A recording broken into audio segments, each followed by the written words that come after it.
Welcome back, everybody, to another episode of Friends Occasionally Not Disagreeing. We are here for a special episode tonight, which we'll reveal here in just a second. But let the hosts introduce themselves tonight. We have one in particular who hasn't been with us for a little bit here, so nice to see him again, and let them tell you what they have been up to. So we have Matt in the house. Matt, how are you?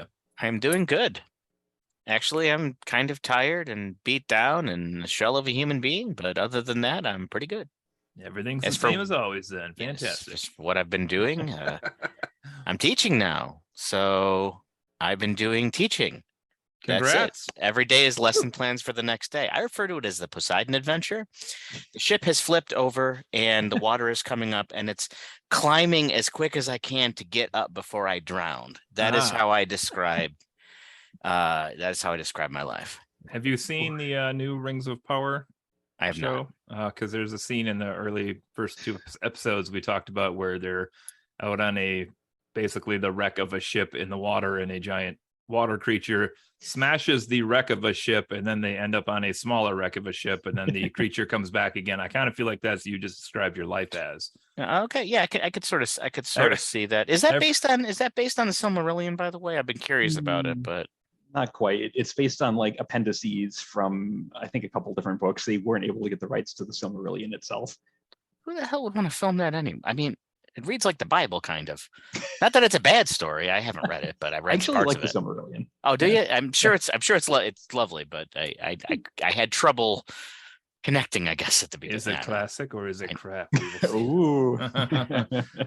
So Matt, have you had any time for any kind of leisurely activities, or you're all encompassed in that? I recently, just over the past week, decided I needed some time to cut loose, so I'm playing Hollow Knight for like the 10th time. And that I find I can play that over and over again, and I just find it really relaxing, and I don't know, makes me happy.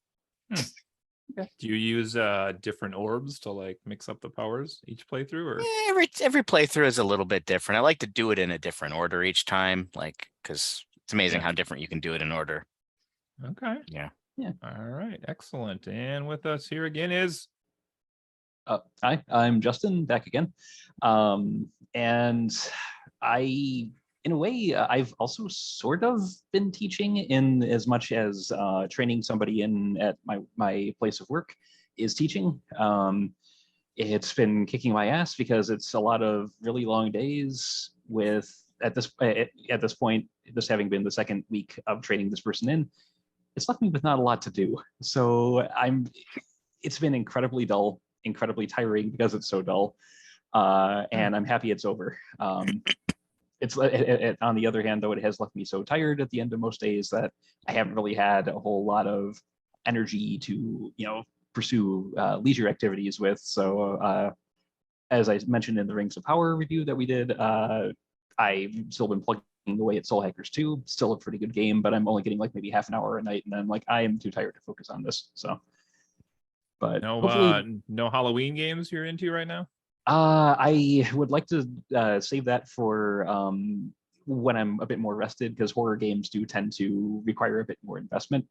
I am looking through my Steam library for ones that might be kind of hidden gems that I picked up for cheap over the years. So I'm going to be trying some oddball ones probably in the weeks to come, just to see how those fare. Excellent. So, yeah. Well, I'm here again. This is Cody with you. I also have been ridiculously busy with school stuff, teaching, and also basically using the Halloween party planning as a way to not do what I'm supposed to be doing for school. So that's my excuse every night is I'm like, I have 2 hours to grade or do something tonight. I'll go work on a prop. That's what I'm going to do. So I've been doing a lot of that, and trying to think. My kids and I went to the local Comic-Con last weekend. We were there a little later in the day than we typically go because they do it twice a year. So we were actually there during the costume contest this year. So that was kind of cool to see. They probably had maybe 40 people, I'd say, in the contest itself, which was a wide range of like anime and cartoon characters and comics and literary characters and stuff. It was pretty cool. Nice. And then what else? I'm trying to think. We met a local author there who goes by the name of Z Jeffries, just the letter Z and then Jeffries. He had think maybe 5 or 6 books there. So plug out there for Z Jeffries that we met at Comic-Con, and Cameron bought a book. I forget the name of it now, but it's like a magical murder mystery type thing. Which he was like, I don't know if she should buy that because it's got some adult stuff. And I was like, content or like words? And he's like, no, just words. And I was like, that's fine. She can handle the words. But and then Boston got a book from him called Pro Wrestling Saves Earth, which is apparently about these brothers who fake wrestle in their backyard. And I don't really exactly know what's going to happen here, but aliens are coming to the Earth and somehow that's going to help them, I guess. I don't know. So I've been doing that. Otherwise, not too much, really. I've been trying to keep up on a couple TV shows. I just watched She-Hulk last night again, so caught back up on that again. And behind now on the Rings of Power. Got to catch back up on that. But, all this good stuff. My wife just finished her first fall tax deadline, so we're planning to actually do some family stuff this weekend for the first time in quite a while. Also, we're going to try to get a Dokapon session in at some point for a game we've had like slowly going on for like 2 or 3 years now. Nice, happy family experience. Yeah. Yeah. And then I think that was my son's pick. And then I think my daughter wants to play a game of Agricola, is what she would like to do. So I guess we have that on tap this weekend if we can squeeze both those in. So we should do a board game. We've never done a board game podcast. We're taking a cruise for our 10th anniversary, a European cruise, and we're going to France. Well, that's one of the locations. We're starting in London, then France, then Holland, then Belgium, Belgium, then Holland, then Germany, then Scotland, then Ireland. It's all over the place. It's crazy. Anyway, when we go to France, she said Paris, but I'm like, Paris isn't on the water. How are we getting it? Well, we're not docking in France. We're docking in, you're never going to remember this, but it's Le Havre. And I'm like, no, I will remember Le Havre. Just say it's that board game and I will know exactly what you're talking about. The Haba. Have fun in the hell. The Hopefully Haba. the actual city is better than the game. Yeah. Although I've never played it, I've only heard people complain about the game. Oh, you never played it? It's crap. I can't say classic, but it was enjoyable the first few times I played it, but it has a very samey path for each game as well, which is everybody kind of fights for the same buildings towards the end, and man, it's no longer my collection. It's gone now. So there's that. Darn. Yes. Till Man Night. Get ready for 10-player Le Havre. Custom made by me. Just involves a bottle of Malort. But anyway. I think that's Cinemasters. There's not enough Malort. Malort is one of our sponsors of the Halloween party this year, though, so that's very exciting. That corporate tie-in this year. So anyway, all right. Well, I think that's enough chitter chatter here. We're here tonight for kind of, as I said, a kind of special episode here, which is an installment we had talked about possibly running a few times here on the podcast, and here we are on. I don't even know what this is. This will be episode 34, I think, by the time this comes out, and we haven't done one yet, but it's going to be classic or crap. Feel like we need sound effects edited in on that part. Classic, like there's nothing in between those two things. Or crap. Whatever. And our topic tonight is a Super Nintendo game called Earthbound. Bound. It was later made into a TV show called Earthbound and Down. No, that's not true. That was Southbound and Down. Anyway. Earthbound, yeah. So Super Nintendo, we're going back to the old school here. We did a podcast on top 5 Super Nintendo games a while back, long while back at this point, but this is a game that has a bit of a reputation. So let's hear from you gentlemen, like how did you first experience this game, or what kind of preconceptions did you have about this before you played it for the first time? I guess I'll go first since I was kind of a latecomer to the Earthbound experience overall. I knew about it when it came out, courtesy of the ads in old gaming magazines. And if you're of the same generation I am, I'm sure you know the ads I mean. If you're not, they were not great. They featured like scratch and sniff little parts to them. I believe the tagline for one was, "This game stinks." And it's not really the best way to go about marketing something no one in the US has heard of. Apparently it was a bigger series in Japan, but no way of knowing that back in like 1993 or whatever.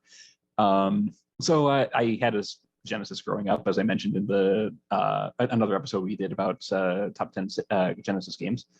So I never got a chance to play it. It didn't look like it really would jump out at me, even if I had. But over the years after that point, it gained kind of a reputation as being, well, A, very hard to find, and B, something of a hidden gem, like something that was overlooked by almost everybody. And, just the buzz on message boards and stuff was, oh, if you've never played this, you really missed out, that kind of thing.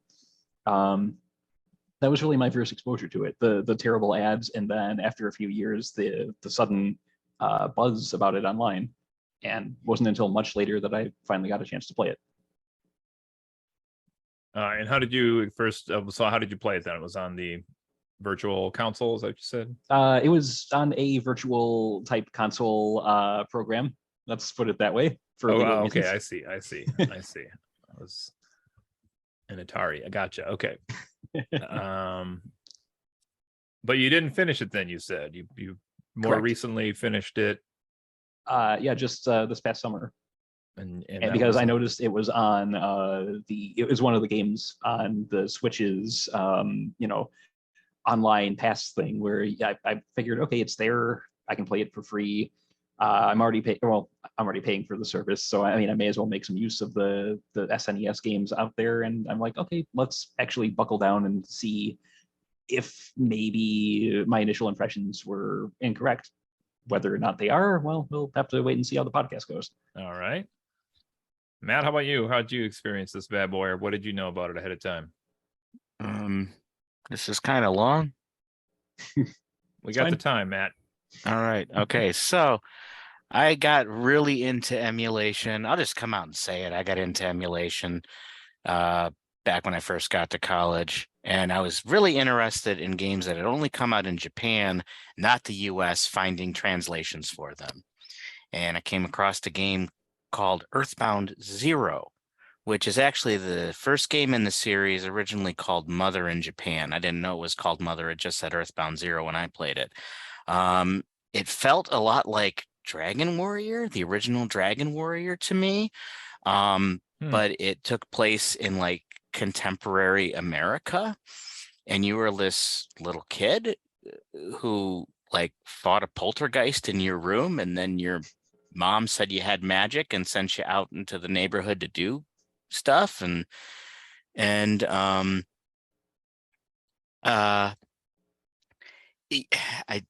didn't get very far in Earthbound because it had a really steep curve, and I just didn't have the patience for it at the time. But like those earlier games like Dragon Warrior, they're all in all honesty all about the grind. You just fight things until you get better and better, and then you can get further away from your starting point. You just keep fighting things, level up.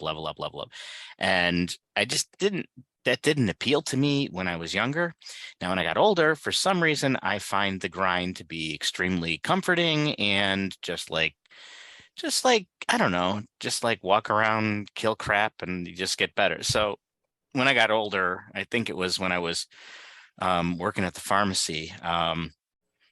Again, I probably shouldn't even say this. I had an S emulator there. I would only play it on my break, and I had Earthbound 0, and I would just play that and grind it. I really eventually got into Earthbound 0 that way, and I still haven't beaten it, by the way. I finally found my save from when I left the pharmacy the first time. So I can pick it up. I don't even remember where I was or what I was doing in that game, so I'm so lost. Basically, you guys talking about Earthbound made me want to go back and finish Earthbound 0, except I don't remember where I was or what I had to do. So it's kind of been a bit of a mess with that. But in the meantime, as I about my 5th year in college, I got to know a guy named Alex. I don't know if you guys knew him. We also called him Frenchie. He lived in West Hall, but I think after you had left West Hall. Okay. And he explained Earthbound to me as if he sort of like based his, I don't know, like his life on it or something. It was very seminal to him. Like, kind of like we would look at something like me and Cody would look at something like The Goonies, something like that on that level. Okay. And I tried to play it, and I again, I didn't really get into it for some reason. I don't know why, but Alex kept pressing me to play this thing, and I got stuck in on that. I wasn't very, I must have not grinded enough. I got killed by the gang a bunch of times, and I think I just stopped playing it. I don't know. Maybe I was stressed with school or something at the time, but I just didn't get into it and didn't play it. Now, flash forward, say 20 years or something. So I'm at the pharmacy now with my good friends Jeremy and Aaron, and they are also very big Earthbound fans. They're also big fans of the other RPGs that I love to play, Chrono Trigger, FF6, all these games. In fact, another good friend of mine there at the pharmacy, I'd never played Chrono Trigger. He'd never played FF6. So we made this bargain where he had to play FF6. I had to play Chrono Trigger. That's how I ended up playing Chrono Trigger. Anyway, but eventually my friend Aaron was like, okay, Hudson, you gotta finish Earthbound. You gotta play that game. And when you do, I'm buying you a steak dinner. And I said, okay, I will sit down and I will play Earthbound. And it took a little bit to get into. I would say that I didn't necessarily get into it until maybe a good third of the way through the game. Maybe threed. I don't know. I kind of liked Tucson a little bit, but I don't know. That's more about the game itself. But like, finally, when I did finally get to the end, Jeremy, Aaron, myself, and Alex, who lives decently close to me, he lives in like Ann Arbor area. We all went out to dinner together. We went to the Blue Nile in Ann Arbor, Ethiopian food, and Aaron bought for us all, and we just chatted about Earthbound. Then we went to a bar and got fairly drunk, still talking about Earthbound. I guess that's kind of the shortened version of it. So you had an Ethiopian steak, is what you're telling us. Well, you know what? I was happy with the Ethiopian. That's fair. Yeah. I don't suppose you've ever had Ethiopian. I'm guessing you probably haven't. You'd like the bread. Well, no, you wouldn't like the bread. Sorry. Like, no, that wasn't meant to be that way. That just came out. I probably would like the bread, but the bread wouldn't like you. The bread wouldn't like me. Yeah, my body wouldn't like the bread, that's for sure. Well, let's see here. So my story with this is probably similar to Justin, I would say, in that like I had Nintendo Power as a kid, so I remember like when this game came out and had some pictures and ads and things of that nature for it, but I never played it. As both of these guys alluded to, it was kind of hard to find, and it was kind of one of those games again, just like you said, which is, everybody had these high praises about it, but you just couldn't find a copy to play. So it wasn't until I think the Wii U, I bought a copy on the virtual console for $10 or whatever, and tried to get into it. And I was all excited to try to get into it then. And I don't even think I made it maybe through the first town, to be honest, before I dropped it and never went back to it again. I had meant to go back to it on the virtual console on the Wii U. And then, like Justin mentioned here, it eventually came to the Switch for their online service. And so I finally played it through that, and we were just discussing before we went on the air that I was thinking Justin and I had like pledged to somebody to play this, but apparently we had like independently decided to kind of both play this. Although I think at least Blue and Hudson may have mentioned it a few times, so they might have. But yeah, I had started it a couple of weeks before you, and I was kind of like, I don't know. And then all of a sudden, in like our group message thread, you posted a picture like, hey guys, guess what I'm playing, and it's just like the title screen, and I'm like, all right, I'll jump back in. We rarely get the chance to like concurrently play a game, I feel like, between all of us. So that kind of helped drive me to keep playing through it too, to be honest. So, and then we were supposed to have this episode with Blue, and then we pushed it back and pushed it back and pushed it back and pushed it back to today. And then he had to cancel on us, unfortunately, again. Yeah. But I think he did send some notes in though. So we'll try to do a little trumpet trombone action and see if we can get it in for him here. Yeah, okay, well, so I guess that's the background on this game. I almost said classic, but we will see if it's classic or crap here in a bit. Spoiler, not yet. I don't think so. So let's talk about maybe, well, I guess first, so everything we say, I guess, should probably be viewed with the window or the lens of the fact that we didn't play this when it first came out. So I think that is important to point out, because there's probably something to playing a game when it is new, and maybe it hits different. That could be due to the genre, could be due to the age, could be due to what you were playing at that time. Like, I don't know, if my kids picked up a lot of games I played as a kid, they'd probably be like, this sucks. There's something else I should mention about that, which I didn't think too. When I first played it, I didn't know it was an actual like released game. I thought it was just something somebody in Japan made for the hell of it. And I didn't know it was an actual like franchise until Ness popped up in the original Smash Brothers. And I'm like, what? That's that weird game that I found several years ago. What the heck's that? This guy's and then I'm like, everything. Yeah, and I didn't know that Earthbound. I mean, my friends had Nintendo Power and everything, and I somehow missed it completely. To be fair, if I had played it at that age, I would have loved it, hands down, like completely. Like I really like it now, but I mean, I would have eaten that shit up. Yeah, if I'd played it when it came out. I mean, regardless of what anything I will say about this comment wise, I wish I had played it when I was that age, just to have seen it at that, I guess I can agree with that.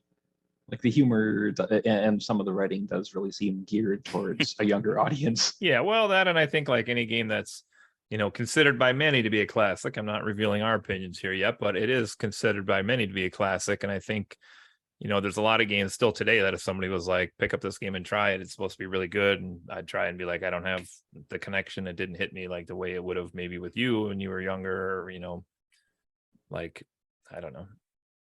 I could talk about GoldenEye in front of Justin since they just announced another release of that, but I don't want to set them off right now. No, I mean, maybe the new releases will actually have frame rates that are, more than a PowerPoint slideshow. Actually, a sub note, have you heard about the new releases for GoldenEye? Yes. So Nintendo's version has basically the same crappy graphics, but slightly remastered, but online multiplayer. Mm-hmm. And the Xbox version has upgraded graphics, but no online multiplayer. Which means both of them got it wrong, is what it means. So there's that. Just agreed. Freaking re-release Perfect Dark, but make it have a good frame rate. Like literally, just make it smoother. Like I liked playing that game, but it just like when it got down to like 6 frames a second or something, it just was. Yeah. Yeah. I love playing that back in the old dorm. The missions where you go on them together. That was a blast. So much fun. A lot of good modes to it. Yeah, it was like Halo, but fun. All right. Well, shot. There we go. All right. Well, let's talk about Earthbound for a little bit. So we kind of mentioned how to do this tonight, and I think maybe let's start with like pros and cons, and then maybe we can kind of get into like more summative thoughts after that. But let's start with what we liked about the game. So what are some highlights that we enjoy about this game, Earthbound? Well, I guess this would be a good jumping on point for some of the stuff Blue said, because some of these are legitimately interesting things that were done well, and I'm not sure I've seen done in any other game really. So Blue sent some comments in, is what Justin's going to read here. Yes. Even though he couldn't make the cast tonight, he did send in some thoughts. Yeah, I do have them kind of bullet pointed, but if you want me to read the entire things, I can bring that up in just you. Yeah, okay. What you got. Let's just misquote him and take him wildly out of proportion. He mentioned, some of the unique mechanics are like when you get hit, it's not just like, oh, you take 30 damage and then you're automatically immediately down 30 damage. Your health is displayed on like a kind of a ticker almost, and as you get hit or as you get healed, it'll like sort of spin down or spin up. And that means there's no like instant death attacks in the game. There's ones that would do 4 times the amount of total hit points you have, but if you manage to somehow spam healing attack, healing skills, or end the battle before your health ticks down, you won't die. And that's actually a really novel system. I don't think I've ever seen that done in a game before or since, really. Yeah, I was very confused by that the first time I saw it in the game. I was like, what is happening right now? Yeah. Do we want to kind of like do this round robin? Each one of us kind of go with something positive until we're out of them, and then switch over? Or? Yeah, sure. Matt, what's something you like about it? But I mean, generally, just I don't know of many. And all the other RPGs I played on that particular platform are all mostly sword and sorcery or steampunk, or There's nothing else that takes place in like contemporary, like, not that this is contemporary America, but it's about as close as you can get to contemporary America. Mhm. It's like Japan's view of contemporary America. Yeah. But I like the aesthetics. I like the setting. It reminds me of things like Goonies or Monster Squad or stuff like that. A bunch of kids going off on this crazy adventure, which doesn't make any sense that they would do it, but I don't know. It's a plot I've always liked in generally. The call to action from the hero kids of the local area. Yeah. Yeah, let's see. Well, I'll try to add different stuff on here then. So one thing this game had, which is not unique to this game, but I did enjoy that it was included in this game, is the ability where like you see the enemy icon on the screen moving around and you could choose to try to sneak up from behind or hit it head on, or you could bump into it side to side, and that would give you either the first attack before the fight, or you could lose the first attack before the fight, or just be like a normal go in. So there's kind of 3 different ways you can enter into the battle depending on how you move your characters into the enemies on the screen, which again is not unique to this game, but it's something I enjoy when they include. Gives me a little more reason to care about moving my characters around the overworld. Okay. Speaking of the battles, earlier Matt mentioned that a lot of RPGs from this time were very grind heavy, where you had to just keep fighting and fighting and fighting until you were strong enough to move to the next area. And there's a little of that in Earthbound, but it has a very interesting way of making that not a chore. Because once you get strong enough, if you have to go through an area you've been to, or you just want to hang around and get some experience, you'll just auto win battles if the enemies are significantly weaker than you. You'll still get all the experience for it, but you won't have to go through the whole process of fighting them. So that actually can speed up the leveling process pretty well at certain points in the game. So I did enjoy that too. Yeah, I have to say that was probably my favorite part about this game, honestly, because I've not seen another game do that, and I was like, that's fantastic. Because I hate the grinding. I'm the opposite of Matt. Like, I just want to level me up as it goes and just let's call it good. But I really liked that. What else? What else you guys got for positives here? Even when that did happen, though, and I started like killing things just by touching them, I still like just walking around and touching things over and over again. I just find it really relaxing. I just find it really. And if you're trying to get that sword, that the Sword of Kings or whatever, you guys probably didn't find it because that's harder than heck to find. I actually got it. I actually somehow got that in my first run through drop when I got to that point. Wow, it's like you get it like 1 out of 100 times. So in this one battle, so I just like did that, and anyway, let me try to see if there's something else. I think there were like 2 of the weapons for him that I didn't get in the end. I was like, I read how to get that one, the way you're just talking about the drop, and I was like, no way. Like, that's not gonna happen.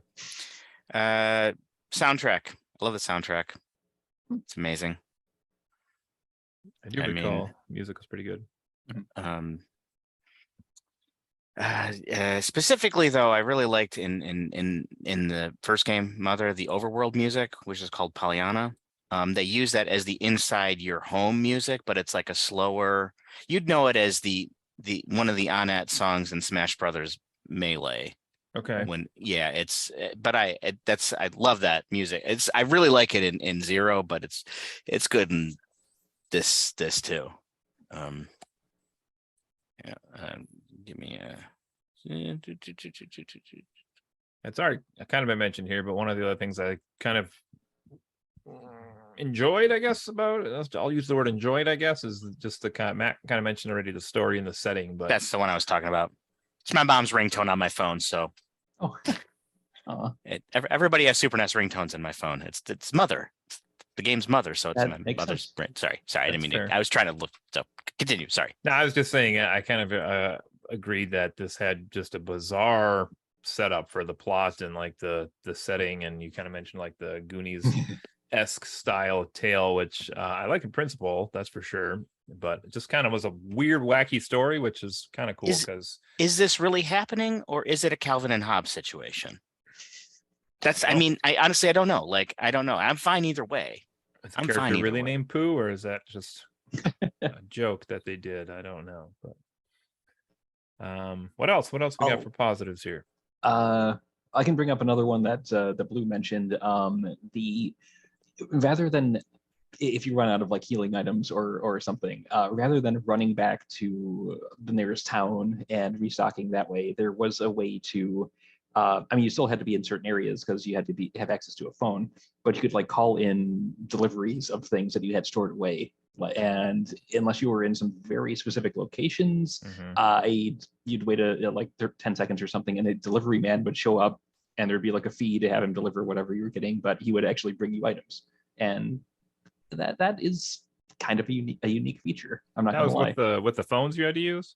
I think so. Yeah, you had to call like Escargot Express or Express, whatever. Yeah. And I kind of like the money system, to be honest. I know a lot of people find it annoying, but I like the fact that it like is like an ATM. Because don't you lose your money if you die or something? What you have on you? I think thought you lose did. half of what you have on you. Yeah. Okay, so that's kind of cool that it's just like, because a lot of games have like a banking system where you have to deposit it or you'll lose it when you die. Like this, it just sort of stays and you just take what you need. And I barely spent money, and I would just find I'd go to the ATM and I'd be like, you have $70,000. For a 10-year-old, that's gotta like shit. Thanks, Dad. Yeah. I suppose if your son is going off and fighting aliens, you gotta. Yeah. Well, the grown-ups in this are so irresponsible. Go do it, kids. Yep. Go do it. One other thing I really liked is kind of the opposite of what Justin was just mentioning was the for sale sign in the game, which I had for the longest time and didn't really understand what the for sale sign was for. And then once I discovered how to use it and like get rid of shit I had in my inventory while I was like mid dungeon and had no inventory space left, I was like, this is fantastic. Oh my God. So you could just have people constantly come to you and buy crap off you and open up inventory, so you didn't have to like worry about not being able to pick up that key item or whatever the treasure was near you. So I really like that. A lot of the other things I would mention are kind of plot specific, I guess. So maybe they should kind of wait, I suppose, or maybe not. Up to you. I don't know. I liked, like, not to get too spoilery, but the last battle, I'm assuming it probably pissed you both off at some point in time fiercely. But I mean, my friends sort of spoiled what I needed to do years before I played it. So it didn't really trouble me all that much, but I had forgotten that at the very beginning, because it never mentions it again. You tell the game your first name. You're naming all the characters, but you also give it your first name. And I forgot I did that. And when the game starts talking to you at the end, and it just throws out your name as opposed to your character's name, for a brief second before I remembered, I was like, what the, like, how the hell did this happen? Like, never-ending story. Yeah, no, that's kind of, yeah. It had that moment, and I rarely get that kind of moment. So, but then after the battle, as silly as it is, I like the idea that you walk home and everything's like calm and nice, and you just sort of like, you can go where you want in the world. Just, you drop off your friends and then you go home. It just felt like things when you were like a Saturday when you were kids, and you'd go out into the neighborhood and you'd have your crazy adventure and then walk home. I don't know. It sold me. Fair enough. All right, what else we got here? Positives for Earthbound. Justin, do you have a note on what Blue's talking about with the technological feats on his note there? The first note he had, because I don't really follow. I think what he's talking about is like like the coding on this game is insane. Just like the dialogue system, like, is so complex. I don't exactly know why it's so complex, but read up on it sometime. It is like, it's crazy. Like, you can design games with the scripting language just used like for the dialogue, from what I understand. I don't understand it all that much because I've never really looked into it because I don't care. But apparently it is. Yes. But yeah, that's the coding to get the delivery person to find a path to you wherever you happen to be standing on whatever screen you're on. I think that was part of what he meant by that. Yeah, that's true, I guess. Yeah, just things like that. And it did do a lot of interesting and quirky things with with those design elements. Trying to think of like what else, because I know he and I argued a little bit about, or this came up when he and I were arguing about the game months ago. And I'm trying to remember other examples, and I'm kind of blanking, but I know that it did pull off some very interesting feats with the Super Nintendo hardware. Maybe he just didn't want to argue with you guys about this, so he just throws me under the bus instead. Maybe he's possible. ducking you. He said he wanted to do it, and then he's ducking you. Makes up some excuse. He knew. No. Anyway. Okay. Well, any more positives we want to hit in here in this section? Oh, I'm sure there's stuff I could think of, but like before we unleash. I played the game back in like 2018, 20. When you guys are talking about random things that happened, I was like, what are you talking about? Oh, what? And I didn't even remember half this stuff. And I had to go back and look up some of it, and I'm like, oh, I totally forgot about that, because the game, it is rather random. Yeah. All right. But I would just go with it. Okay, so the chubby next door neighbor all of a sudden gets a helicopter and is now Donald Trump. You just go with it. It's he's the president now. Just let me know when we're to the negatives, because then I'll weigh in on the story. It is what it is. Okay, well, I think that's Justin's cue. Let's talk things we did not enjoy about Earthbound. Justin, I think you want a first comment here. So okay, this might be a bit long, but if pull up a glass, everyone. Yeah, if you look at it from the framework that this is all just like Matt said, a Calvin and Hobbes sort of fever dream adventure kind of thing, it works a little better. But if you're taking this as actual events that happen in the case in the course of the story, it's just a mess. It's like, I don't know. Okay, there is I'm not sure if it's still ongoing, but a comic book that came out like 10 years ago, drawn by like a professional comic book artist, but written by his 5-year-old son. So basically, whatever his 5-year-old son, just kind of splurted out, stream of consciousness, this guy would draw and make it into a webcomic. It was called X Cop, and it was fucking terrible because it made no sense whatsoever. Look it up and you'll see what I mean. Kudos to him for trying something different and like giving his kid an outlet, but this is not something that should have been marketable. And Earthbound feels like that to me. There's no through line. There's nothing that ties anything together. You're going from like, fighting a local street gang to, let me just try to give an overview of the story. So starts off late one night. There's this bright light in the sky and an explosion, and a meteor has crashed. Can I pause you for 1 second? Sure. If you say the words Cat Bureau at any point during this speech, so help me God. All right. Okay. So meteor crashes in the wilderness at night, and it wakes you up and you go out to investigate. And there's cops around. They've got it sort of cordoned off and everything, and they send you home.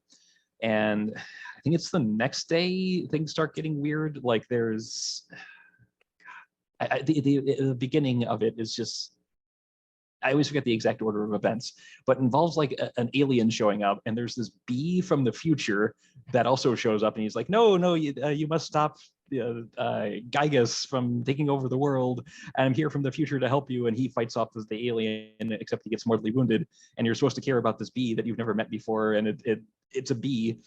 So then it's like, okay, well, apparently I've got to go out and save the world. And you venture out into the town, and the police have it blocked off and they won't let you through.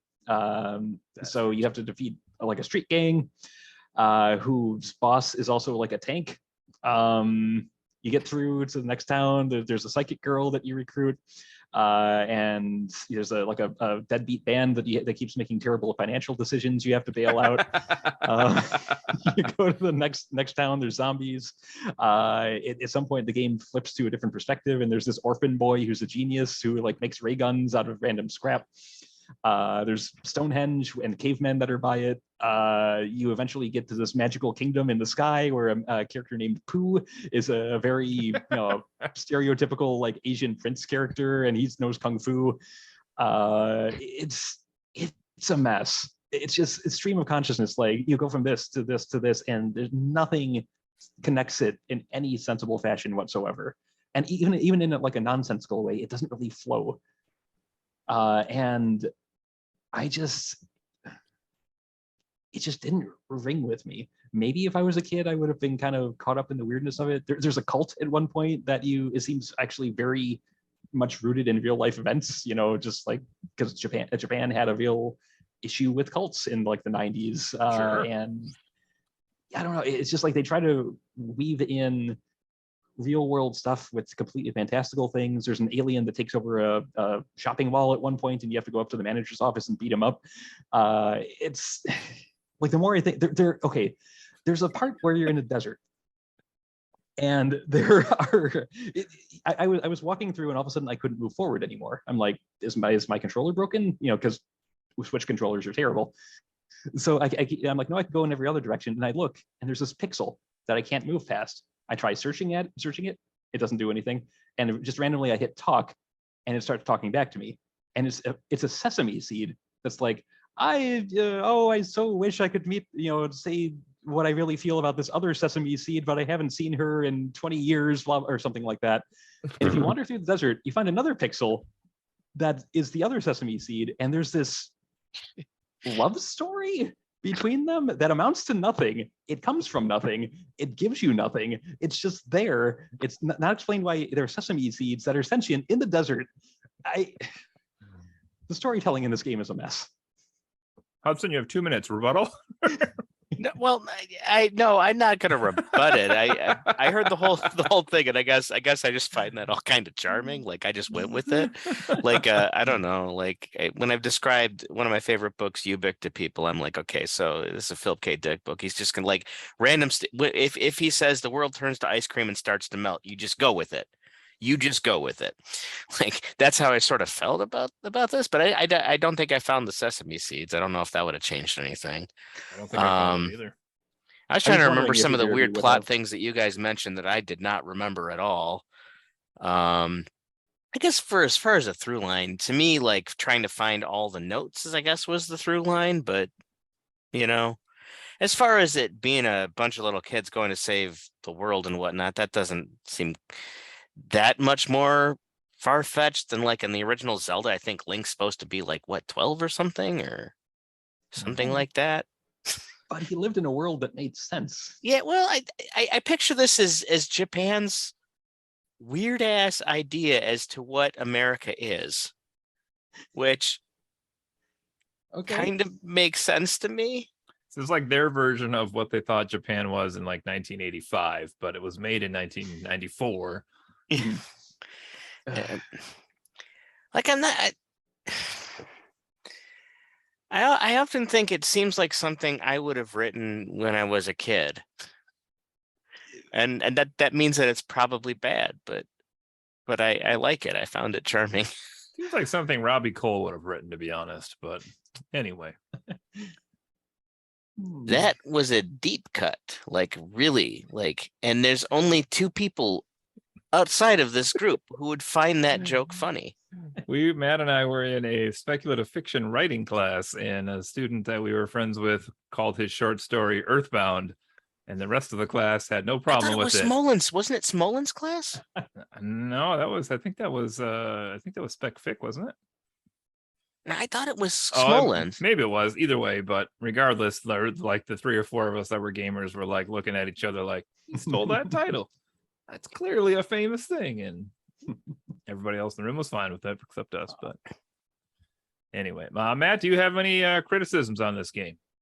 The story doesn't bother me at all. It's just sort of like a weird mosaic or something. Like I never felt myself being like, oh, that doesn't make any sense. I was just like, okay. I mean, you're like, there's giant metal erasers blocking you, and you have to get like an eraser or a pencil or whatever. Like past that point, I don't think normalcy matters. my criticisms are actually all going to be technical, and there aren't that many of them. But the things that inventory management, hate it so much. It's the worst thing about the game in my mind. That was rough. I didn't think of that one. It can take a long time to go through the menus to like buy things or get your money out of the bank or whatever. I wish it would have been a little quicker. I forget if it's this or if it's Earthbound 0 that randomly every now and then just the game just dims and stops. And I thought it froze on me. That might have been Earthbound 0. Yeah, I don't think it's this It just like stops and freezes. And it was like, and I like nothing would work on the controller. And I was like, eventually I hit the button again and it was like, this is your father. You should take a break. Do you want to save it right now? Oh, that does, yeah. Or the weird Amish man in the top hat who spirals down out of the sky and it's like, it's time for a picture, and just piss off, old man. Photo guy confused the hell out of me. I didn't know. I was convinced he was like the final boss or something the whole game. Well, he does look like the creator from Final Fantasy Legend 1 a little bit, to be honest. So I was sort of expecting that. But yeah, no, that guy, the picture guy, was weird. I mean, I did appreciate it at the end when it showed the pictures during the credits. I thought that was kind of cool, but kind of, I don't know. It was still annoying whenever it happened because it always happened out of nowhere. I'm like, what? Yeah. Did you guys buy the house? You could buy a house? There's a house you can buy in like the first town, like the south. It's like a falling down house and they sell it to you for like cheap. And then at the like you can build it up or something. I think that. So I don't know. I vaguely remember running into it, but I don't think I bought it. I don't know. I did in Breath of the Wild, but I did not in this. So well, I'll throw a couple out here while we're on this. So Hudson said he kind of liked this, but the money system in this game made no fucking sense whatsoever. I didn't get it. Like, is there an actual equation or formula that's used in this game for money? Because if there is, it's just like any other RPG. When you have a fight, that's not true. But go on. You get the same amount of money for each battle. You don't get it. He just deposits when you talk to him on the phone. Then he deposits it in your account. Is that true? Yeah, I believe so. Okay, that would make more sense because there were times where I had no money at all and was like, I really need to buy anything to heal my party. And then there was times when it was like, you have $127,000 and no items left you can purchase. And I was like, why? Yeah, no, it's like when you kill stuff, your money goes into your account, not to you. You just have to use your ATM card to get it back. For a while, I was convinced there was some behind the scenes equation where like the game just always knew approximately what you needed, because it always seemed like when I'd get to like a new city, I was like, oh look, 2 weapon upgrades and like the health costs this much, and they'd be like, here's magically that much money, and I was like, fantastic, that's awesome. When characters died, because I could never remember what I had to do to heal them. I would try spells and it wouldn't heal, and then I thought I would go to the hospital and I'd go rest, and how to bring them back to life took me a while to figure out, if I remember correctly. I'm sure it would be counterintuitive to me if I tried to do it now. Also on those lines, one of the things I like to do later in the game was kill off all the members of the party but one, because your experience is divided evenly among everybody who's there. So I like to kill everybody off but one, and then get into big battles and just grind the F out of him. So all the experience goes to one person. Because I'm OCD. I don't like Pooh being level 3 when everybody else is level like 50, 30, 20, so I like to try to get him even. That's hardcore, man. And then my friend Aaron, the one who took me out for finishing the game, just kept yelling at me. He's like, just finish the game. You're level 90 for God's sakes. I'm like, but Pooh's only level 70. He's like, it doesn't matter. Pooh sucks. Don't worry about Pooh. Just go win the freaking game. There it is. Friends occasionally not disagreeing. Pooh sucks. You heard it here first. I liked Pooh. We'll get into that in a second here as well, but I guess. Go ahead, Matt. And one more negative maybe, and this is only if you have epilepsy, the game is unplayable. Oh, I believe it. I mean, I kind of liked it, but it did get a little bit tiring on the eyes after a while. Yeah, with the flashing backgrounds for every battle. And Yeah, the spells, I the could weird see that, ass I guess. spell look, and Yeah, like, I could see that. Justin, what else you got? You got some more? Yeah, I bet you do. building off of a couple of things, specifically, you mentioned like not knowing how to, revive party members when they died. Maybe some of these questions were mentioned in the manual, but I didn't have the manual when I played this, so this could be on me, but I don't know. The different levels of like the recovery spell, like psi healing, it was never clear what healed what. Like, oh yes, I would have mentioned that. I would have again when I went back. I've been trying to play Earthbound Zero some more, and I'm just like, okay, so I'm poisoned. Is it alpha, omega, beta, whatever? I'm like, yeah. Do I need to waste? Should tell you somewhere which one heals what. Yeah. Do I need to waste a beta heal to heal the sniffles, or well, I know alpha heals sunstroke, but does it? It was very hard to keep track of what did what, and the game did not give you any sort of indication until you tried it out. And you would frequently waste psi points to find only to find that, oh, I needed to cast it at this level to begin with. I should have just looked it up online every time, but I just didn't. Same. I hated the curses on that level as well. The ones that where you had to go back to like the hospital to talk to the guy who wasn't the doctor. That was extremely annoying because they were so far and few in between. It was like, here I am in the middle of this dungeon, and now this character is cursed with something I can't heal them with, no matter what magic or item I have. I have to go back and talk to Johnny Witch Doctor at the hospital here to make this better. But he would buy mushrooms, so there's that. He would buy mushrooms. That's true. I understand that it was there to make it like harder to use until you got the second one, but like the teleport A spell, finding the runway to use that sucker. And like you could turn, but it never get you any good because it was such a sharp and sudden turn that he was like, oh, I'm running into everything. Oh yeah, I forgot about that. That was terrible. I forgot you could turn. Yeah, you could kind of try to maneuver the landscape, but it was very hard. On that level, also traveling in this game was not my favorite thing because it just seemed like at points it was like very hard to travel from point A to point B because of story, and then other times they were like, we could just take this ship, which inevitably would break in 1 second once they've taken one trip on that ship. But then I was like, there's teleportation and like all this other stuff, but I can't use the bus to go through this tunnel because there's a ghost in it. But this isn't off for just a second here. I thought about the water. You ride Nessie around. You're right. Are you doing an episode on Loch Ness at some point in time? Sure. You could do that. Wait until after this summer, because I will be spending a night camping on Loch Ness.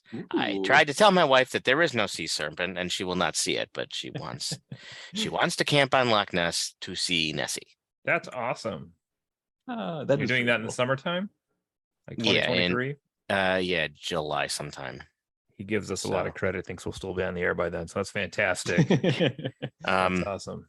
And I know also noticed you have a Mothman one planned. Since I've actually been to the Mothman town, I should probably break all our hearts and just tell us. I don't know. Well, still, either way. Yeah. Anyway, continue. Sorry. Anyway, what else do I have here? I have a few more yet. So the calling home every once in a while, annoying. Yeah, I mean, it made sense thematically, which is like one of the only things in this game that makes sense thematically. But yeah, you could be in the. Well, I mean, you're a kid. You're out in the world. You're far away from home. You get scared and lonely. I mean, that's you get so scared and lonely that your mom's like, "Sorry, I'm mixing cake batter at the moment. You'll have to call back later when it's a better time." I mean, I'm not saying it's perfect, but hearing the voice. Jesus Christ, Mom! Some flaming trees just tried to eat me. That's nice, dear. I have yoga. Mommy needs her medicine. Mommy needs her time. But yes. Yeah, but in terms of like execution, in a world without cell phones, it did get to be kind of annoying if you're like in the middle of. The mom was annoying because we had to call home every once in a while, so Ness didn't get homesick. And then the dad was like the opposite, where he, like Matt said, would interrupt your game and be like, "Hey, son, you should probably take a break right about now." And you're like, "I have to save the world." He's like, "Well, I guess I understand that." I don't know if they're not going to call you again in an hour, but apparently hearing his voice is not enough to cure your homesickness. Screw you, Dad. It's all about hearing your mom's voice, apparently. Now, I was curious about this because, 94, it says this came out. So would this would have been later in the SNES life cycle, right? Oh yeah, almost. I mean, yeah. I believe Well, 95 was 95, 96. I don't remember when they stopped making SNES games, but I know Chrono Trigger was 95, and that was near the end. Okay. Yeah. I was curious because when we were kids, there was a rumor, and I don't know how this rumor ever got started, but when the Super NES came out, there was this rumor that like you could only play it for so long before it had to take a break. Like, I don't know if parents started this rumor or what. I know I did go to one friend's house whose mom was like, "Yeah, you guys gotta take a break and let it like give it a time to like just settle down." But I was curious if this was like from that rumor type thing where like playing games for you is bad if it's for too long. Like that was kind of the message they were sending kids at that time. So they were like subtly being like, "We're doing our part. We reminded the kids to stop playing."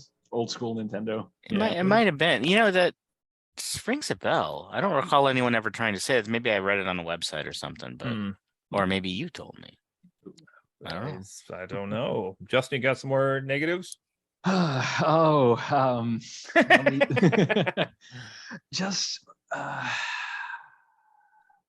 like I'm trying to think of like what has been brought up that is actually pertinent. It's not just like nitpicky about like this plot point or whatever.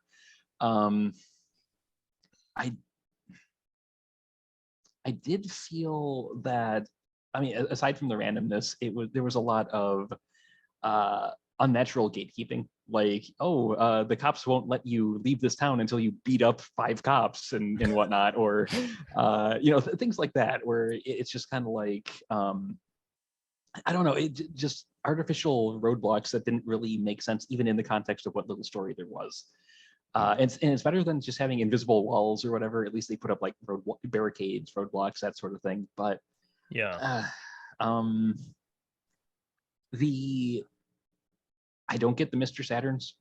I wonder how hard that was to do the dialogue when they ported it to the US. Like that had to have been a pain because those are like weird graphics. Like that is like its own font. Yeah.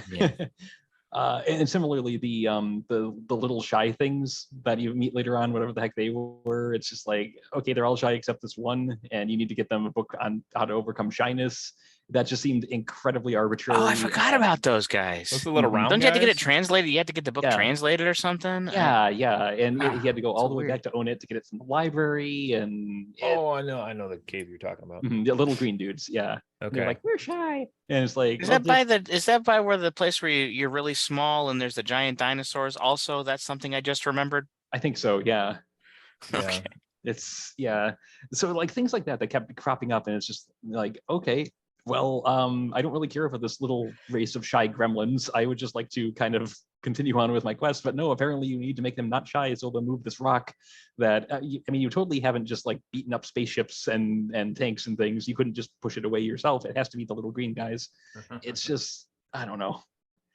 I've got a lot of little things like that kind of all add up into one big grievance, I think. I got a couple more here myself. Well, what was Blue's? Blue had one. He said, if this was your first RPG, you might not like it, and this was by no means my first RPG. And also it could be a bit grindy towards the beginning, I think he said. Yeah, that's what stopped me. That's what kept me from playing it for years, was just like I kept getting my ass kicked and couldn't get out of on that. Yeah, honestly, like the first time I tried it, I would have never even known they had the system where like if you fought a weaker enemy, it just disappeared and you won, because at that point I was like, I just can't beat anybody. They're all too hard. You have to like fight the snakes and stuff for like the first hour or so. You just fight them until you can't, until they don't fight back. That's all right. Did I miss the part where we were supposed to use the pray spell for the final boss? Because I didn't know that shit. I fought that guy for like a half hour. Again, in passing. Someone said, someone spoiled that for me back in like 1999 or something. So like, it was not, or what year did I meet it? Alex Punch one. Yeah, it would have been 2001, something like that. Yeah. Okay. So I knew that was what I was supposed to. My problem was I kept praying longer than I wasn't sure how long I was supposed to. I don't think I had to fight the thing more than once, but like, I think you had to do it like 8 or 9 times or something like that. It was like I knew when you guys were getting near the final boss, and I wasn't going to spoil anything for you because I know you guys are big against spoilers. I'm not. I don't care. If it's going to take me 9 times to do it, I'm just going to look up how to do it. I don't care. Yeah. Like if I'm searching around for something for an hour, I'm done. I'm looking it up. I don't care. I'm too old. I'm with you on that.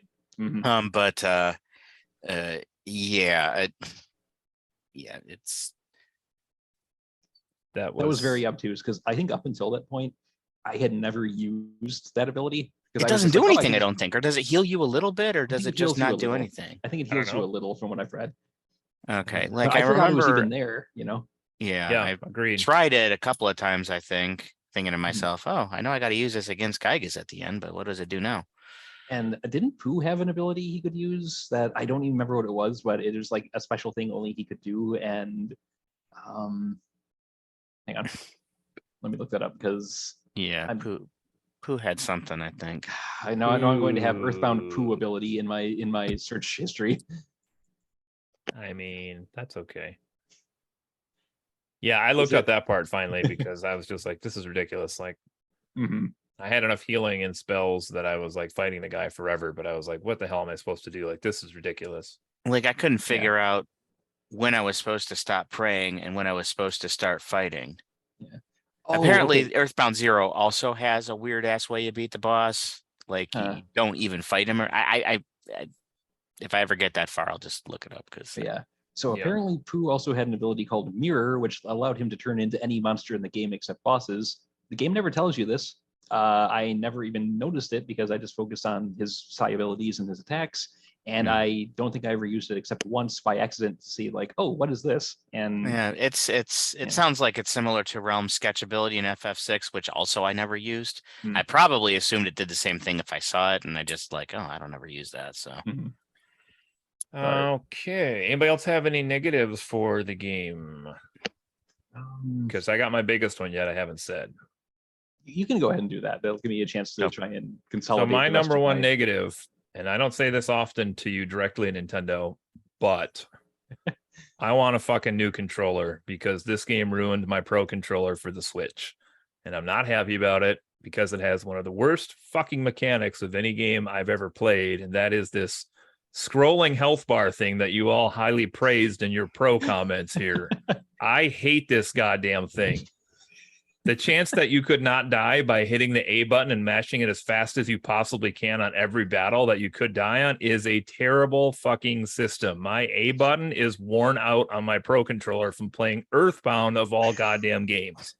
I'm not happy about this. Could I survive this battle? Yes, but only if I button mash quickly through a dialogue box that I have no control over through 6 characters before that person can go again because the rest of the people have already inputted their actions for this turn. Oh my God, I'm not happy about this. Ooh. Well, I hope your controller is okay, but it's usable, but I'm substituting other buttons when I can map them now for other games. So if I don't know, maybe you need to try another RPG that just the health just disappears immediately. I've played a lot of those. Didn't have a problem with that. Sucks when you die, but I didn't lose the control over it. So yeah, that's fair. Is the convenience worth $70 or however much a Pro controller is these days? 100? It's probably like $70. Yeah, you probably didn't have to mash it quite so hard. You probably just could hit A. Because it was speed. It was speed based. That's why I didn't like it. You had to press it as fast as you possibly could because you want to get it as second that dialogue box triggers. As soon as you hit it, it goes to the next one. How much did you love Konami's Track and Field for the original NES? My neighbor had it. I didn't have it. So yeah. Cody had the sports pad where you just had to like actually stomp it with your feet. I just used the Nintendo controller.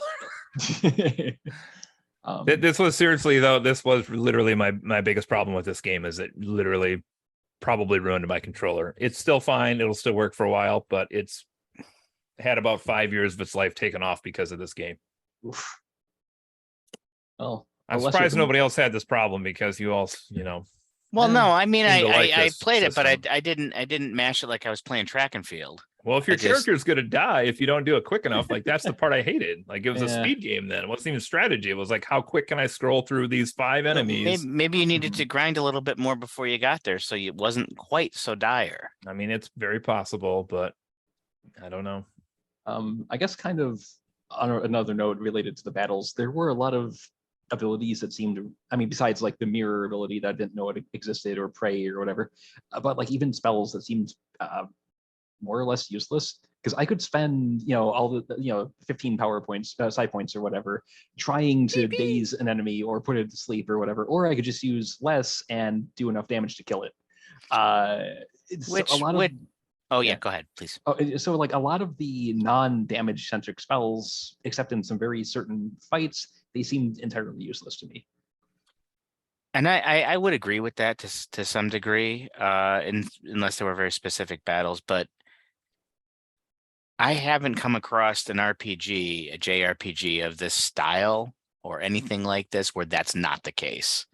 Like Dragon Warrior, Final Fantasy, Phantasy Star, whatever. Like there's like 4 spells I will use and that's it. Like generally. Because there's like a limit to the functionality of, what they can really do for you. Well, I'm going to plug my favorite RPG series of all time here. Shin Megami Tensei has, depending on which branch of the series you're playing, there's always like a strength and a weakness system. Not quite like the weapon triangle from Fire Emblem, but if your enemy is weak against fire attacks, hitting them will sometimes give you like an extra turn, or some added bonus. Whereas if they're strong against it, it could cost you a turn. And sometimes they're weak against like status ailments, so that gives you a reason to use status ailments instead of just all ice all the time or whatever. And that is probably the best system I've seen for getting you to experiment with spells, because there's always like something else that might benefit you in a certain type of situation. So it can be done in a more interesting way than just, I just hit fireball and it dies. Now, do they tell you in that game like this creature's weak against? Sometimes it's through experimentation. Like the first time you fight something, it'll just be all question marks. But if you hit it, and it'll be like weak, and and then sometimes it'll like fall down or give you an extra turn or whatever. Yeah. Okay. So. Well, there's that. And another thing that probably exacerbates that issue with Earthbound is the fact that, again, you pointed out we didn't have a controller, so I don't know if it lists what all the spells do, but like, I don't know what half of them do, and I'm not going to bother trying them unless I really need to. Mm-hmm. So I'll find out, like, if I was fighting like the people in the sewers who kept poisoning me, I'll figure out which one heals that, and I'll just deal with that. I mean, the problem was, I think the game in the game does tell you what they do, but like not in a straightforward manner. Yeah. Like, this spell is a big thundercloud that claps back on enemies, but like doesn't tell you who it's strong against, what its purpose is. Like it only hits them like 25% of the time. I hated that so much. Yeah. What spells did you guys generally stick with attack wise? For single enemies, the Psy Ice or Psy Freeze or whatever it was, because that was just as the biggest damage dealer for the expenditure. For groups, generally Psy Fire, just because it hit. Yeah, those are the two. I don't think I used Thunder that much. There was the one that Pooh got later on. I don't know if you got it. That he learned his big one, and I used that quite a bit. Oh, Star Strike, Starfall, Star something. Yeah, I use that a decent amount. I just found what everybody's best attack was, and I just basically stuck with that. Yeah. I was annoyed again with the inventory management, because Jeff's strongest stuff was like inventory based. Is it Jeff or Lloyd? It's Jeff. The same characters are in Earthbound 0 basically, but they have different names. Like it's not Ness, it's Ninten. It's not Jeff, it's Lloyd. They're the same basic. It's the same thing, but it's different. Poo, it's shit. Yeah. Well, there is no Pooh in that one. There's like a gang constipation guy named Teddy. Oh. I will say this is neither a positive nor a negative, but I made the mistake, and maybe this wouldn't be a mistake to anybody else, but I feel like it affected my play a little bit, just knowing that these were like these iconic characters I had heard about for damn near 30 years. And then when the game was like, hey, you can name these characters, I did. And I wish I wouldn't have, because then it just wasn't the same. Like I played through the whole game without Ness, you know, without like. What'd you name Ness? What'd you name him? I don't know if I should say that. I named all the characters after characters in my long simmering novel that I'm working on. So okay, don't share them. When I name all my characters, no, when I have an opportunity, when I'm very meticulous about it. I name characters what their names are, unless I'm not given any names. So I named them Ness, Paula, Jeff, and Pooh. Like I just did that. Same like when I play Chrono Trigger, I name them all the names they give me, and in Final Fantasy VI, I don't change them at all. I just can't. There was a point where like I think I did use a walkthrough for something, and it was like, have Jeff do this to get this device. And I was like, who the hell's Jeff? I didn't know who they were talking about because I had renamed all the characters for so many hours. It was like, okay, well, if like this is your one RPG per 10 years, so like when you're 52 and you finally sit down to play FF6 for me, just keep the character names the same. That'll just make your life easier. That's a good idea. I actually have, I think 3 more yet that I need to play through yet, that I have here sometime. Like I said, I want to get this. I want to make sure this is actually in the recording. So I'm going to say this. At one point in time, you're playing this and you're like, I'm playing this for you, Hudson. And I'm like thinking to myself, okay, that would be like if I'd never played a Zelda game and I said I hate Zelda. And I'm like, okay, Cody, for you, I'm going to play Skyward Sword. Just for you, I'm playing Skyward Sword. That's rough. That's what it felt like. And I mean, I like Earthbound. I really do. I really had a good time playing it, but it's like fair. Skyward Sword. That's rough. That's a rough cut right there. But yeah, I think Justin and I both have. I don't know if he's played his yet. Last I heard, he had an Octopath Traveler. I played through a good chunk of it. I haven't beaten it yet. And I'm kind of wondering if there is an overarching story, because right now it seems like the 3 characters I picked, their stories are all very self-contained. And I don't know if they're ever going to tie into anything bigger, or if it's just going to be, okay, you've done all the stuff for this person, so now you need to do it all for this one, and then all for that one, and the game's over. I honestly don't know. Just announced the sequel to it. I did see that. Yeah. I don't have that to play for RPGs, and then I also have both of the Ni no Kuni games as well. That Cameron and I were supposed to play together, but we will see. Okay. But anyway, all right. Anybody have anything else here? Positive, negatives on Earthbound before we get to kind of thoughts here? I don't know if you guys know that you probably know that there is a sequel, Mother 3. Okay. And I have never played Mother 3 yet. It's something that I will do eventually. It's on my to-do list, but it was kind of described to me as like, when they made Earthbound, the people who really like it, now this is probably not going to apply to you guys because you didn't care for it, but like the things that people really liked about it and connected to, it almost is like it came together as an accident. Like it just coalesced with these people, and and with Mother 3, I've often heard it being described as they were trying too hard to make something that elicited that feeling. So I'm kind of curious if that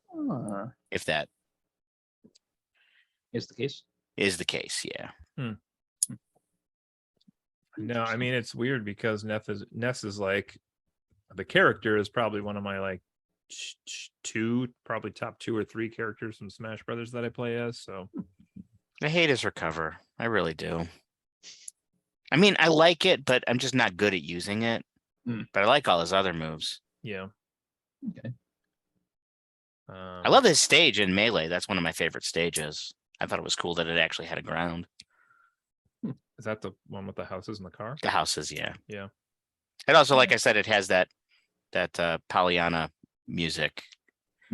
And it also has there's another overworld music for Mother 1, and that's the other one it will play. I like both of them. So I also released pop versions of those 2 songs in Japan with lyrics. Oh wow. I believe if you look up like Pollyanna or Mother, it probably would come up. It's a really, really cheesy song. Okay. It has a very special place in my heart. But it's a hard sell. Probably it's really cheesy. Cheesy can be good sometimes. Yeah, cheesy can be good. Yeah. At times, that's for sure. All right. Anybody else have any thoughts before we get to kind of wrapping up here? Nothing I don't think has already been covered overall. All right. Well, I know I don't know if I mentioned this before or after you started recording, but the Zach Gorman comics I really like, and I think it again captures the aesthetic as to what people like about it. The people I know who love this game, what they like about it. There's one specifically, it'd be the one on the far right, and then one I sent you, where it's like they're just running down the street, and it says, "And we never got tired, and we never got old. We just ran through the streets forever, and everything was perfect."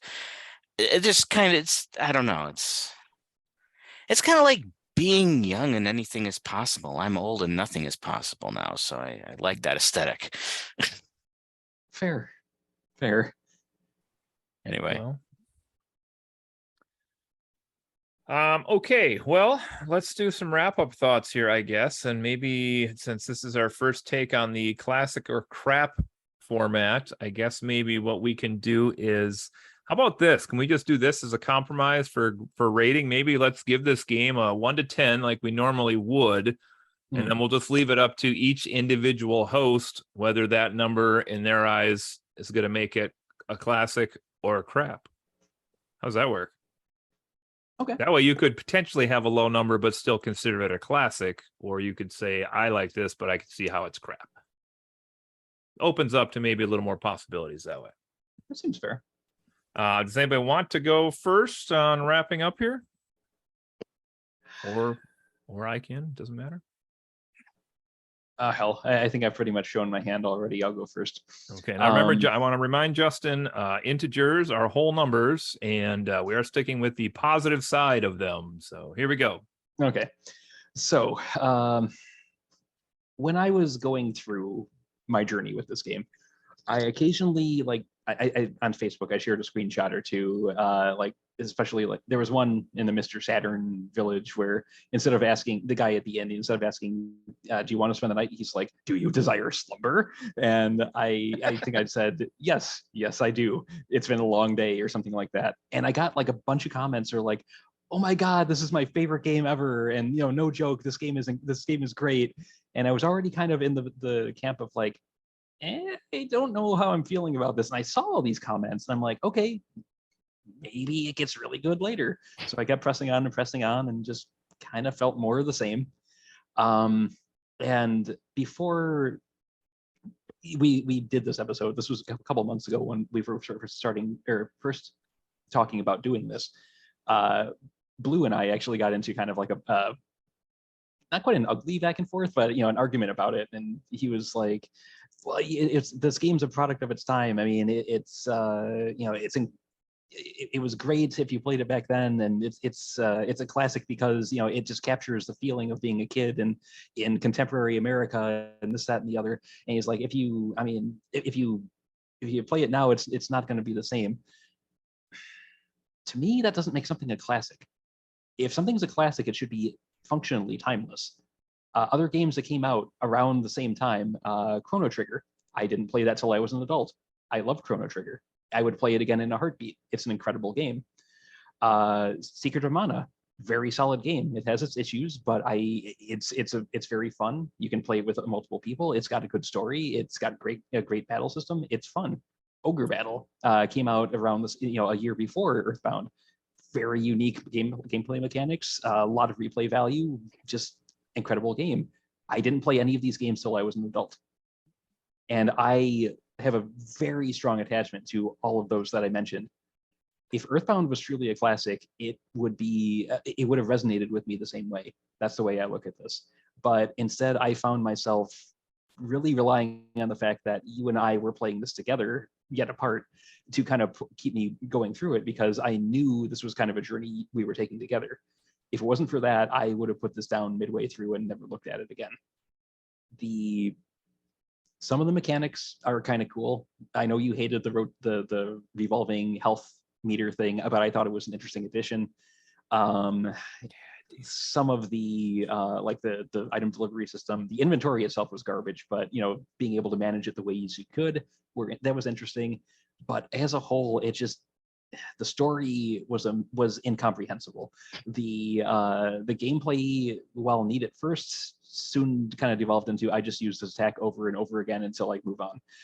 It just got very monotonous. The jokes didn't land. Maybe if I was a kid, they would have. But this whole like timeless quality that people seem to think this game has, the overwhelming nostalgia they have for it, I just don't get it.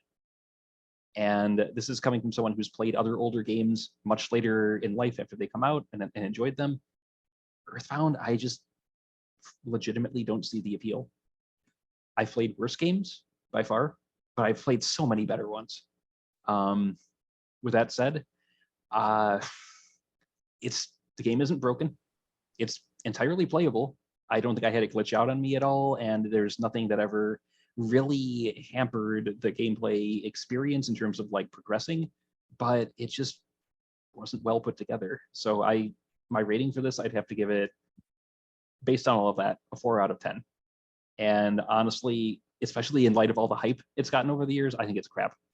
It does not live up to the classic status a lot of people hold it in. Yes, and it's very much oversold. I don't know if that's because of the rarity of it and the mystique that generated, but there's so many better games out there. Well, Matt, you want to go next or me to go next? You pick. It doesn't matter to me. If you want to go next, you can go next. I can go next. Doesn't matter to me. I as well. I played it later in life. I guess you're when you add the age difference between me and Justin, we're probably actually roughly the same age when we played it. Probably in its entirety. Like when I played it in college, I don't think I got out of on that. So I probably played all of it, isn't it? And I don't know. Like I had the exact opposite sort of feel. Like I sort of did feel it was timeless. I sort of did feel it did capture childhood in that, that warm, fuzzy way. I don't know. I don't know. Maybe, I don't think I was very happy in my life at that point in time when I was playing it. So it was really escapist. And I just was like, nice to just go into this weird world and get in that mindset when you were a kid and everything was possible. So mechanically, I liked it. I did find myself repeating the same attacks over and over again, but each area would be like enemies would be sort of different. So I would have to change it up a little bit per the area. Frankly, the thing that annoyed me the most is there's a really long sequence where if you talk to somebody, you have to go and watch a show. And I always, because of certain games, I talk to people at least twice, always, regardless of the game. And if it's a long conversation that I have to go through every time, I'm going to be annoyed if I have to go through it more than once. And it was just super long with the high five, which is a nice Blues Brothers reference, by the way. It was cool to see the Blues Brothers. But yeah, that was annoying. I would, like I said, there are RPGs that I would rank above this by far in my canon. But there's really nothing else like this. Like this is just kind of very unique to me. It's almost hard to compare to other RPGs just because of that. The closest thing it reminds me to, and that's the Zero version, is Dragon Warrior, but that's not. I mean, this is actually Earthbound. I don't know. I would probably give it a 7, and I know too many people who like this is like in their top 5 games or whatever that like even if I didn't like it personally, I'd have to say that there is something there. It's like when there's a movie that everybody loves and I think is terrible. Like I guess I have to assume that maybe because of the hype behind it, I was turned off before I got to it, and that's happened before. I know that, but I don't know. I'd like I said, I'd probably give it a 7 out of 10, and I'd say that just because of all the people who I know that like, and I liked it myself. I wouldn't base my like of something as calling it something a classic, but I don't know. I know too many people who essentially worship this game, and that I'd have to call it a classic. Actually, somebody online who annoys the living piss out of me, the angry video game nerd. Justin's right here. He's with us in this episode. No. I watched his review of Earthbound, the angry video game nerd. I watched his thing of Earthbound. Oh man. And I actually really liked it. Oh. It's actually really well. He ends up liking the game, but he starts talking about like he didn't play it as a kid, and the ad like made it sound like it was shitty, and it's just like really fucked up. But it's what's this? I was pointing at Justin's background where it says this game stinks. Yeah, that is it. That's yeah. Anyway, if I would check out that review if you want a different perspective on it, because he also points out things he really doesn't like about it. Kind of the same things I don't like about it, to be honest. But anyway, yeah. I was trying to text Blue to see if we could get a rating number from him, but my phone signal is apparently being a biatch, so that's not going through at the moment. But I'm sure we could probably guess what his number is, which is I'm going to guess probably at least high 8, maybe 9, maybe 10 even. I don't know. He seemed to really enjoy this when it was brought up earlier. Yeah. I probably would have given it higher, except for the fact that it didn't grab me when I was younger, when it should have grabbed me, but That's it didn't fair. then. So like, I don't know, like it's certainly not a 10. I just, yeah. That's fair. All right. Sorry, well, your turn.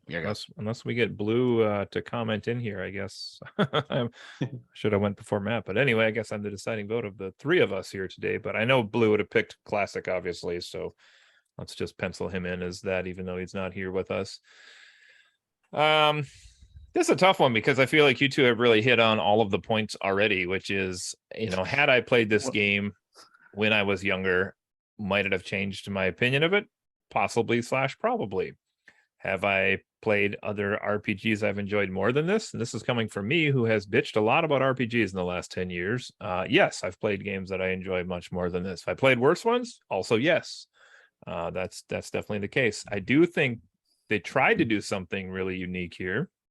How well that is successfully achieved, I guess your mileage will vary on that. It sounds like a little bit. It's definitely wacky. Like in concept, I like the idea of each new town they go to has like this new mystery or theme or like problem they have to solve or characters they're going to meet. That sounds pretty cool to me. Put together as like this cohesive plot. It's kind of weird. And then with this like background behind it all of some kind of alien invasion or something going on, and music notes and random puddles and other random spots you got to stop at to get things from. That's all kind of strange. But something Justin was saying in his wrap up here actually kind of hit me, which is, if everyone thought this was a classic and he played it and he didn't enjoy it, or rather, I think he said if it doesn't hold up, something from a long time ago, if he played it now, can that be a classic still? And I started to think about that when he was talking, like, do I have games that I would consider a classic from when I was young that probably would be complete shit if I picked them up now for the first time?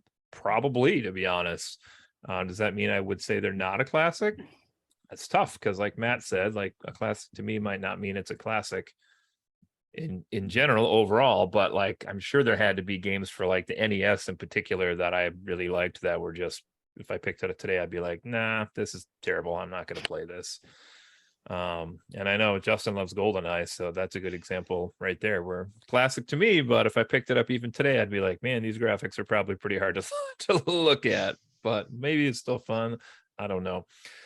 So this is a really tough one. I mentioned a lot of things. I got a list here, 1, 2, 3. Got 9 things on my list I did not like about this game, and I came up with 4 that I did like, and 2 of them may be the exact same thing, to be quite honest. But I do also hear what Matt's saying, which is for some reason this game has this cult-like following of people that love this game. Much like Justin, I don't really understand it. So I don't know if this was like you had to experience it then, or maybe there's something that in the particular with the game makes you catch on with these characters. That's a tough one. So I generally try to do my ratings on here, I guess, compared to similar things in the same medium. So I guess, there's worse games I've played. There's better games I've played at this. So I'm number wise, I'm going to give this a 6 out of 10, I think overall. Because there are games that are worse, and I do feel like this was trying to be very different, maybe made it in some cases successfully, other cases not so much. But I gotta go with crap overall though, because I just had too much I didn't like about it. That's me personally though. Like, I do understand that a lot of people really like this game, and overall it's probably considered a classic to most people, but it didn't hit on all the cylinders I was hoping it would for me. So I'm with Justin on this one. I gotta go crap. Nothing wrong with that. To each their own. There it is. So I guess if we count blue, then we'd probably be tied 2-2 on this one. So I guess that just means your audience, if you haven't played this game yet, you gotta go try this 28-year-old game and get out there and see what it's all about, I guess. I mean, if you're paying the $20 a year for, the Nintendo Switch online service, it's available to you. Yeah. If you're bored and this has made you at all curious about it, it's right there. So I mean, you could at least give it a try, see what you think for yourself. Heck yeah. So, all right, that's awesome. Any wrap-up thoughts from anybody here before I close this out? Seemed like there was something I was going to say, but I can't recall what it is at this point in time. What do you got on the background there on that top shelf? Those look like Funko Pops. I may have asked you about this in the past. They're Funko Pops. They were given to me by my brother for Christmas, and my ex-coworker knitted little Santa hats for them. Okay, that's what's throwing me off. I was like, they all look like they have Santa hats on. Who are they then? Who are we looking at here? Mega Man, Blanca, and Tron. Ah, nice. Okay. Yes. Tron was just in the news. Really? Are they making a third one? I heard that they might be making a third one. I don't think it was a movie. Maybe it was something from the Tokyo Game Show. It was a video game, but like a really weird format.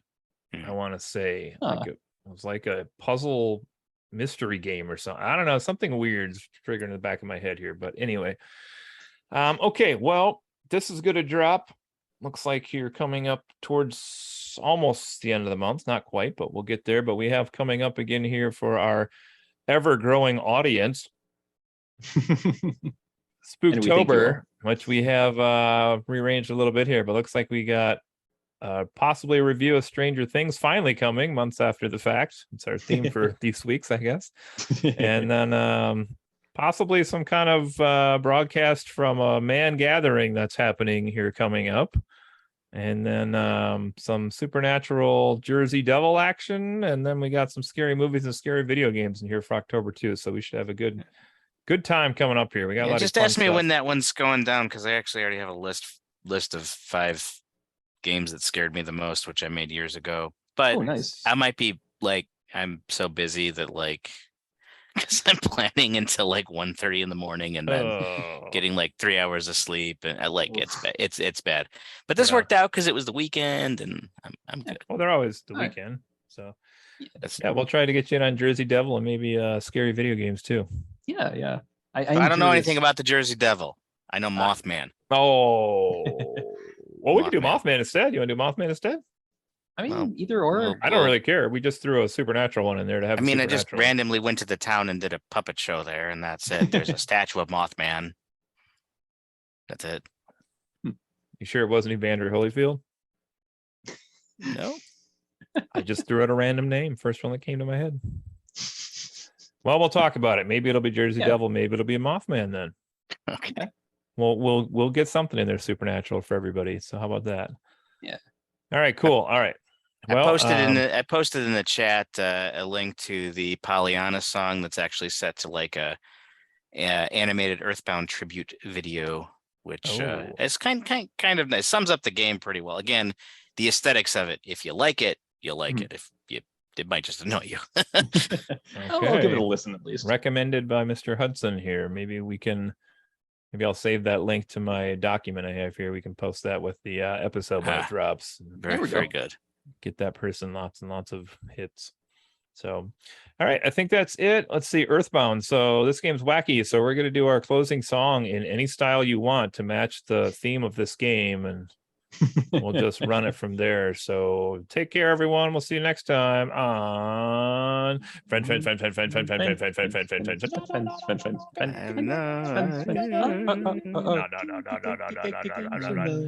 Teleport spell. Agreeing. Bye, everyone.